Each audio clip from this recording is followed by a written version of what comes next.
행정 절차론입니다. 문제 1번, 2번 20점씩.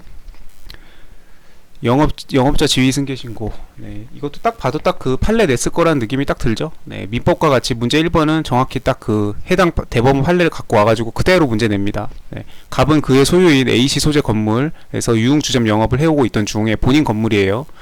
갑의 지방세 체납으로 인해서 이 사건 건물이 압류되었답니다. 뭐 행정사 시험인데 뭐 압류까지 나와요. 법무사 시험도 아니고 압류가 되었답니다. 을은 압류재산 매각 절차에서 법원에서 진행하는 경매와 마찬가지죠. 경매, 공매, 압류재산 지금 지방세법에 의해서 이 압류재산 매각 이거는 압류 매각 청산. 세금 제때 안 내면은 압류 매각 청산 단계를 거쳐가지고 세금을 걷어가죠. 이거는 공매 절차에 의한다. 그래서 경매, 공매 이 사건의 건물을 낙찰 받아가지고 을 명의 소유권 이전 등기를 격려했답니다. 을은 이제 이 건물은 이제 을 거가 됐어요. 관할 행정청인 A시장에게 위 유흥주점의 영업자 지위 승계 신고를 했답니다. 그쵸. 갑은 이제 적법한 그 건물에 대한 권한이 없죠. 아니면 을한테서 임대차 계약을 체결해가지고 을한테서 건물의 그 사용 권한을 받던지, 아니면 이제 갑은 더 이상 건물의 소유주도 아니고 지금 이제 건물을 비워줘야 되는 상황이죠. 을이 이제 취득을 했기 때문에. 그렇기 때문에 이제 갑은 건물이 없으면 당연히 유흥주점 영업을 할 수가 없죠. 이거는 물적 시설을 당연히 기본적으로 하는 거니까. 온라인으로 유흥주점 영업을 할 수는 없으니까요. 자, 그래서 을 명의가 이렇게 됐고, 을이 이제 자기가 이제 자기 건물이 생겼으니까 유흥주점 영업자 지위 승계 신고를 했답니다. 자, 그렇게 되면은 이제 만약에 이게 그 관할 행정청에서 받아들여지면은 이제 을에게 영업자 지위의 그런 그 효력이 생기는 거고, 그래서 을이 이제 유흥주점 영업을 할 수 있게 되는 거고, 갑은 하면 안 되게 되는 거죠. 갑의 권리가 이제 을에게 넘어갔으니까. 마치 전부명령 채권 양도와 같죠. 채권이 정상적으로 양도돼서 대항 요건을 갖추면은 채권이 그대로 동일성을 유지한 채 이전하죠. 그러면 갑은 더 이상 그 채권에 대해서 채권 양도인은 채권의 주인이 아니니까 채권을 더 이상 주장할 수가 없죠. 돈 달라고 할 수가 없어요. 그 다음에 채권 양수인은 이제 그때부터는 채권 양수인이 이 채권의 주인이 새로이 됐으니까 이 을만이, 채권 양수인만이 채무자에게 그 채권을 행사할 수가 있죠. 돈 달라고. 마찬가지입니다. 영업자 지위 승계 신고가 받아들여지면 너는 이제 더 이상 영업자가 아니고, 그러니까 유흥주점 영업을 하면 안 될 때고, 하게 되면 무허가 영업이죠, 이 사람은. 그 다음에 이제 을은 지위를 새로 받았으니 이제 그때부터 영업을 할 수가 있게 되는 거겠죠. 자, 이때 식품위생법에 따르면은 받은 날로부터 이렇게 3일 내를 알려줘야 된답니다. 그리고 이렇게 안 하게 되면은 그 다음 날부터는 그냥 신고를 수리한 걸로서 의제된대요. 민원인을 보호하기 위한 거죠. 행정청이 빨리빨리 답변을 안 하고 민기적 하고 있으면은 그냥 수리가 된 것으로 그냥 자동으로 처리하겠다 이겁니다. 근데 이런 게 논점은 아니었어요. 근데 여튼 다음 물음에 답하시오. 1번 을의 영업자 지위 승계 신고의 법적 성질이 뭐니? 뭐 법적 성질이 뭐 이 사람한테는 권한을 부여하는 거고, 뭐 설권적 처분 뭐 이런 걸 말하는 건가? 이런 영업자 지위 승계 신고 이런 거는 그 보통 다 이런 거는 재량행위죠. 유흥주점 이런 것들은 뭐 신고한다고 뭐 되는 게 아니고 기속행위일 수도 있고 재량행위일 수도 있는데, 보통 이런 것들은 이제 재량행위죠. 어떤 권리를 이렇게 설정하는 특허 이런 것들은. 영업자 지위 승계 신고의 법적 성질을 설명한 후에 A시장이 을의 영업자 지위 승계 신고를 수리하면, 수리하게 되면은 수리 처분에 있어서 갑은 그 전 영업자 갑은 어떻게 되니? 행정절차법상 당사자 등에 해당하느냐? 자, 이게 원래는 지금 영업자 지위 승계 신고를 신청한 거는 지금 을이 신청한 거잖아요. 을이 이제 건물 낙찰받아 놓고서는 이제 여기서 지금 갑이 유흥주점 영업을 해왔으니까 그럼 오늘부터 내가 할래 이래가지고 영업자 지위 승계 신고를 한 거잖아요. 그러면 이제 신청한 사람도 을이고 승계 신고를 수리하는 것도 을한테 하는 거죠. 그러면 이게 을이 지금 당사자인데 갑도 당사자에 해당하냐 이거죠. 그래서 이거 판례 내용이 있습니다. 판례 내용 그대로 지금 구성한 거예요. 2003년도 판례고 종전의 영업자도 당사자에 해당한다. 적극이라고 나와 있죠. 이거 판례 결론 묻고 있는 겁니다. 민법하고 똑같죠.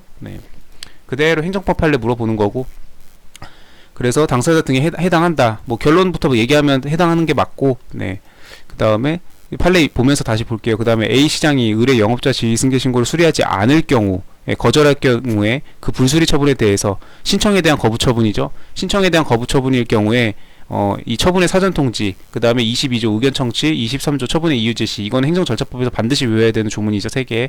그래서 처분의 사전 통지는 할 필요가 없다. 처분의 이유 제시는 반드시 해야 된다. 그래서 XO에서 결론 내려주면 됩니다. 처분의 이유 제시는 처분이 무엇이 됐든 거부 처분이든 뭐 신청에 대한 거부 처분이든 뭔 처분이 됐든 간에 상대방에게 불복의 그 기회를 제공하고 어떻게 된 영문인지를 알려줘야 되기 때문에 처분의 이유 제시는 그 면제 사유가 있죠. 뭐 긴 객곤, 그 다음에 뭐 그 신청 긴 객곤은 그거는 사전 통지 면제 사유고, 그 다음에 처분의 이유 제시를 그 이유 제시를 안 해도 되는 경우, 신청을 모두 그대로 인정하는 경우, 그 다음에 단순 반복적인 처분으로서 경미하고 상대방이 그 이유를 알 수 있는 경우, 뭐 그런 경우에 대해서는 처분의 이유 제시를 안 해도 되죠. 그런 면제 사유가 있지 않는 한은 기본적으로 신청에 대한 거부 처분일지라도 처분의 이유 제시는 해야 된다. 다만 신청에 대한 거부 처분일 경우에는 아직 당사자에게 어떤 권익이 생긴 게 아니기 때문에 그 거부한다고 해서 권익을 제한하는 것이라고 볼 수 없고, 그렇기 때문에 처분의 사전 통지는 필요 없다. 이게 판례 내용이죠. 그래서 판례 내용 그대로 적어주는 거였습니다. 문제 1번은 항상 2003년도 판례 영업자 지위 신고 신고 식품위생법, 여기도 식품위생법이었죠 아까. 네. 종전의 영업자가 당사자에 해당하는지 해당한다. 이거 행정절차법 2조 4호, 여기 그 조문을 보면 행정절차법 2조에 당사자 등이 뭔지에 대해서 직접 그 상대가 되는 당사자, 여기 지금 을이죠. 네. 영업자 지위 승계 신고를 했던 직접 그 상대가 되는 을과 행정처의 직원들 신청에 참여하기 위한 이해관계인, 지금 여기서는 갑은 이해관계인이라고 볼 수 있죠. 왜냐면 을에 대해서 그 지위 승계 신고를 들어주게 되면 그 영업자 지위가 당연히 을에게로 이전되고 갑은 박탈되죠. 네, 그렇기 때문에 갑의 권리를 박탈하는 처분이기 때문에, 그래서 여기 앞에서 법적 성질을 설명해 달라고 한 거죠. 그래서 갑의 지위를 박탈하는 거기 때문에 갑에 대해서도 이런 갑이 당사자 등에 들어간다. 그럼 이 당사자 등에 들어가게 되면 어떻게 되냐? 사전 통지 이런 재반 절차를 지켜줘야 된다 이거죠. 침입적 처분을 할 때 있어서. 그래서 이 갑에게도 그 사전 통지, 그 다음에 의견 제출, 그 다음에 처분의 이유 제시, 이런 것들을 다 지켜줘야 된다 이거죠. 네. 그래서 여기서는 당사자에 해당하는지 그걸 물었습니다. 근데 판례에서 보면은 행정절차법 규정의 소정의 당사자에 해당하는 종전의 영업자에 대하여, 종전의 영업자, 지금 갑을 말하는 거죠. 네.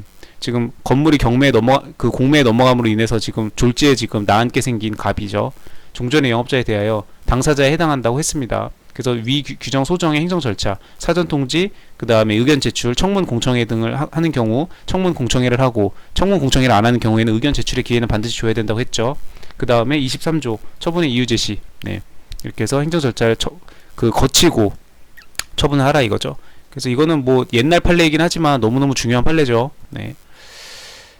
그래서 의무를 과하거나 권익을 제한하는 처분함에 있어서는 이런 걸 침입적 처분이라고 하죠. 당사자 등에게 처분의 사전 통지를 하고 의견 제출의 기회를 주어야 하기 때문에, 여기서 말하는 이 당사자 등에 지금 이 갑이 해당이 되는 거냐, 을이 당연히 해당하는 건 누구나 다 알 텐데 갑도 해당하냐? 해당한다 이거죠. 네.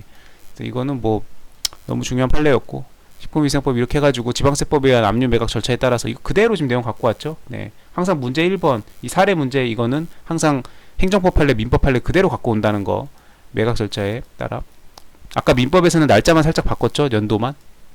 영업 전부를 인수함으로써 그 영업자의 지위를 승계한 자가 관계 행정청에 이를 신고하여 행정청이 이를 수리하는 경우 영업자 지위 승계 신고를 지금 수리하게 되면은, 그쵸? 갑은 을의 승계 신고를 수리하게 되면 갑에게는 반대로 지금 침입적인 처분이 되죠.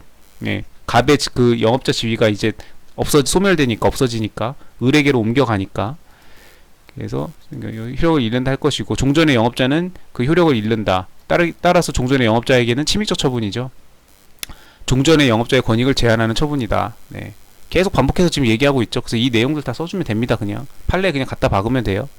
따라서 종전의 영업자는 직접 그 상대가 되는 자에 해당한다. 네, 여기다 있죠. 결론이 나와 있죠. 직접 그 상대가 되는 자에 해당한다. 그래서 사전 통지 이런 것들 거쳐야 된다. 네. 당사자 되는지 검토하라고 했으니까, 네, 여기까지 결론을 내려주면 되겠습니다.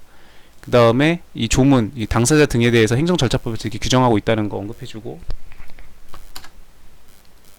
그 다음 수리하지 않을 경우에는 그쵸, 처분의 사전 통지, 이것도 판례가 다 있어요. 저 안 가져왔나? 네.